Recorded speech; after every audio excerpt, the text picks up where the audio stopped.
Greetings, I'm Pillar Nexus, and glad here today with Pillar Loves Tabletop Games. Today's episode is KeyForge. I don't have a fancy box lid for it. I just picked up a couple of decks between last year and last week, so here you go. All you need to play the game are your own deck, your Archon, with your deck list, and a QR code that I'm deliberately covering because I haven't registered this deck yet. Something to represent keys, unforged and forged sides for red, yellow, and blue. Tokens representing aember, damage, and whatever other effects might pop up. If you know your deck, you'll know what kind of tokens you're going to need.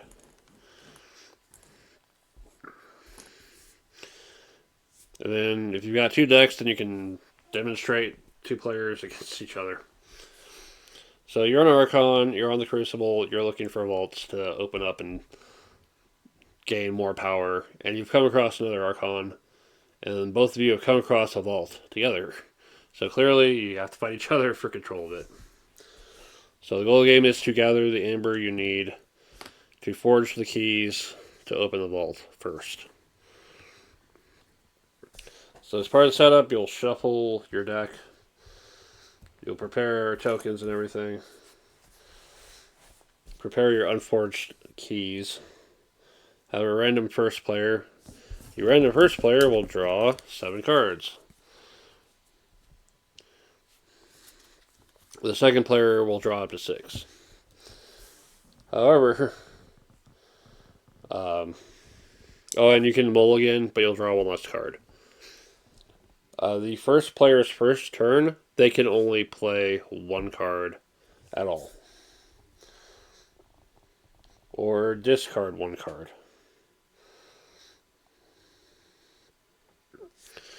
Otherwise, on your turn, you choose a house, and you do things for that house. Play cards from hand, fight with creatures, reap with creatures, all that stuff. Alright, so on your turn, if you have 6 aember under your control in your pool, you can forge one of your keys.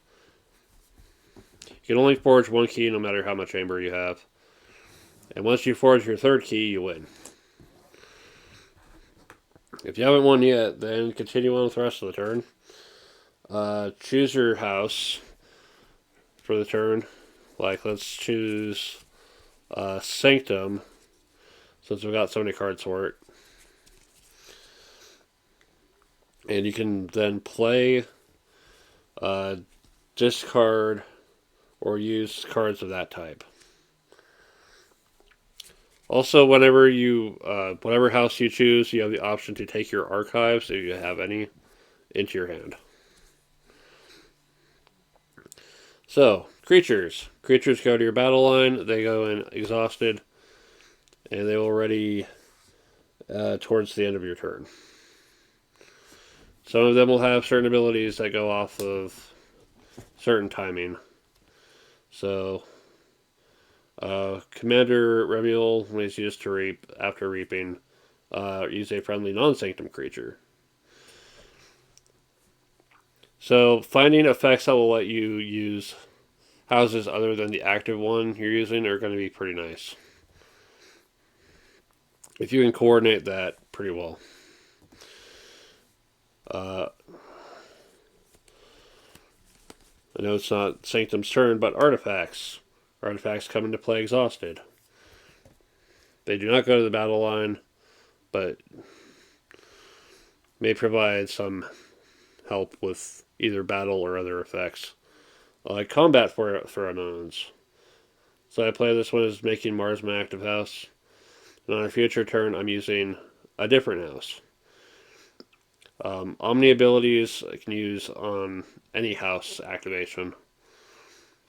I can use these to use 2 Mars cards on a turn I'm not using Mars as the active house. You'll notice some cards might show a little aember symbol. You'll get that when you play them. Actions. You'll resolve the action effect, and then it goes to the discard pile. And finally, upgrades. Upgrades will attach to creatures, give them effects. Something else to keep in mind is when you play creatures, any further creatures you play to the right or left of your a creature that's already on your battle line.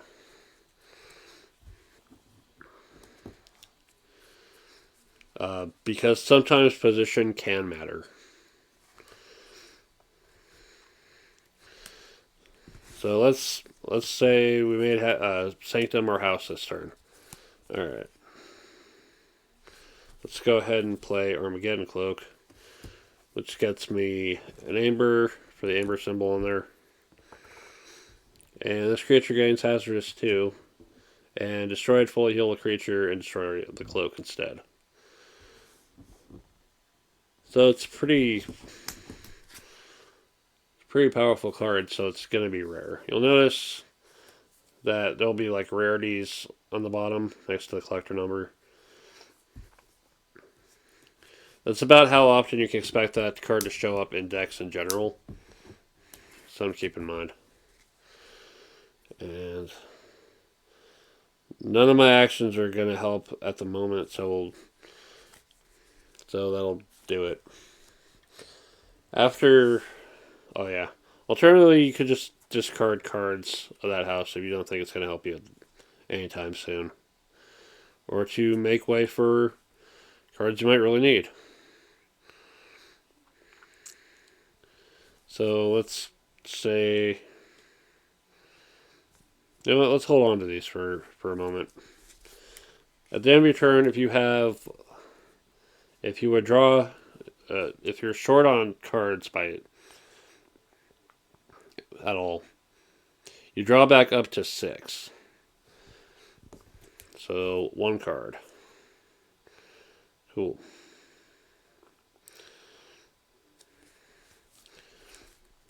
If you have chains will be kept track of with either a special card with the chain thresholds on it, or you can keep track of chains with dice. Because every d6 you use to count your chains will be 1 less card that you'll be able to draw. Let's say I did something that gave me like 2 chains. And I had 4 cards in hand at the end of turn. And I would normally draw back up to 6. Instead, I only draw back up to 5. And I shed 1 chain. So I shed the last chain, I can draw back up to 6 again. But basically, the way that those thresholds work are 1 to 6 chains, maximum 5. 7 to 12 chains, maximum 4. And so on and so forth. The maximum chains in total is 24. At which point you're only drawing up to 2 cards.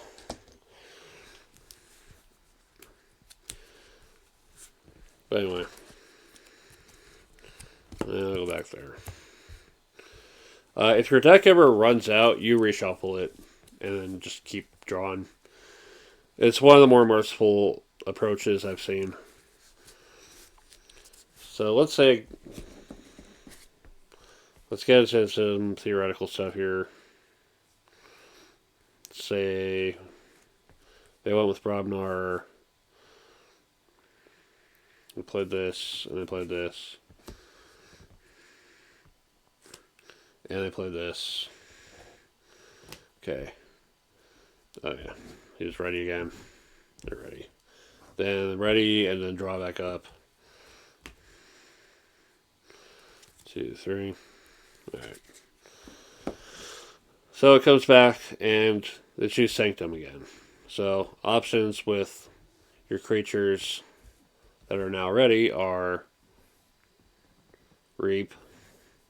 Take 1 aember for every creature you use to reap, and add it to your pool.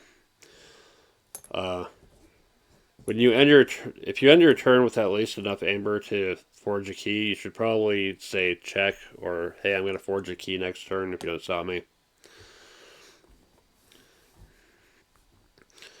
Alternatively, you can fight. You choose a creature on the battle line, and they fight. So, Hazardous 2 will inflict 2 damage. I believe. I have the rules pulled up. I don't want it to mess with the recording, but I think it's something like that. I mean, let's see if anything happens while I'm trying to look this up. It's chosen to be fought.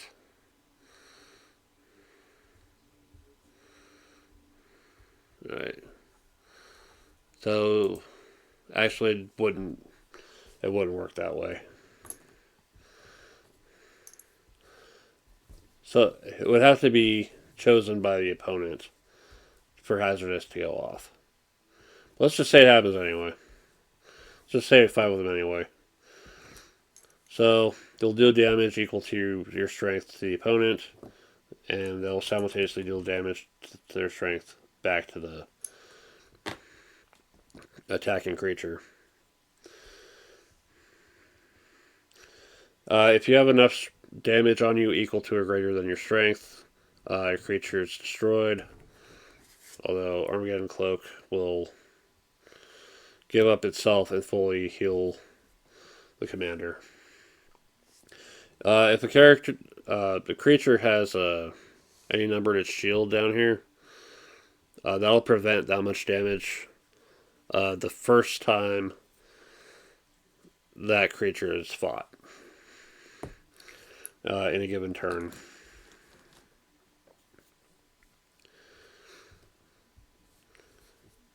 You'll be trying to shut down your opponent's creatures to prevent them from reaping. Or just focusing on using your creatures to reap as much as possible.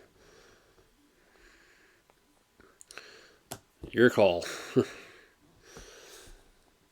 But ultimately, it'll just be this back and forth of choosing your house, playing the cards, using them, discarding them if you're trying to get to better cards to work with.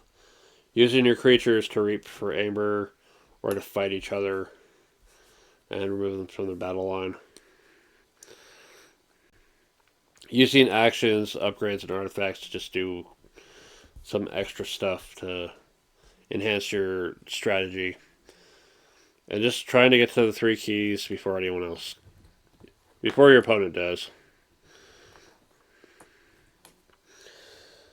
So this is a game with a very curious history. It is a Richard Garfield game. You know him from Magic. I also know him from Robo Rally. Other games as well. This is a game born out of missing some of the more wilder formats of just like drafting cards and having to work with what you get. And not being able to spend hundreds of dollars on crafting the ultimate super competitive deck. This game is a lot comparatively cheaper to get into. All you really need is a little bit to get the deck and maybe sleeve your cards. And whatever tokens you can make use of to represent what you need to represent in games. Damage, aember, the keys. This is, if you're completely happy playing a single deck, this is a good game on a budget. The last time I got into this game, I had like 8 decks. Just to mess with. To test against each other and see how they would do. This game was, for the first 5 sets, managed by Fantasy Flight Games. It took some time off after something happened with the deck building algorithm, and now it's under Ghost Galaxy, and it's still going. This game is not dead. It continues, and that's kind of impressive. Now, our local scene is pretty well dead, but I I think it's just it's a solid game, really. There are going to be hiccups in sometimes you pull a deck that's for some reason or another really difficult to work with. Like I think I remember one person was complaining about how few creatures their one deck ended up with. Hopefully, with their recent reworking of the algorithm, uh, hopefully that's been ironed out. So yeah, why do I like this game? Um, just the challenge of you have to adapt to your deck. The deck cannot be adapted any other way. And that's kind of an interesting challenge. It is going to be a hard sell for some people because, again, you can't customize your deck. You can only change what deck you're playing. And with nothing to trade, there's no real secondary market other than I'm done playing this deck. Maybe you want to try this. Maybe I can trade with you for the deck that you're done playing with. I remember early on, uh, certain decks would like have the list on the outside and would tell you, "Hey, there's the Four Horsemen of the Apocalypse in this deck." It, it, I have to wonder if that was really the wisest of ideas. Sometimes it's kind of hard. Anytime the game resorts to the Four Horsemen, I have to worry a little bit. But anyway, it's it is a very random game that is still going and still available. Um, if you're looking for just a random card game to mess with that's not too terribly expensive, uh, our local store still has some Age of Ascension and Dark Tidings decks available. It's just pick them up, get the tokens that you need, and have fun. Rules are online, continually updated. More, the game is still going, so there's always more new stuff to check out. And just play and have fun. So, KeyForge, check it out, try it, see what deck you end up with, because you might get some really interesting Archon designs and names. Oh yeah, there's the other things. Just some of the random ass names. When I think back on adding the Ancient Gladiator to Pillar Nexus, it's like I wonder if I was like inspired by KeyForge in hindsight. But yeah, I get stuff like the word crook in quotation marks, crook of the demon. Like what? Why does that need to be in quotation marks? And there have been some other pretty wild names out there too. But yeah, check out the game, play it, have fun. It's been Pillar Nexus, the Ancient Gladiator, and I'll see you at the vault.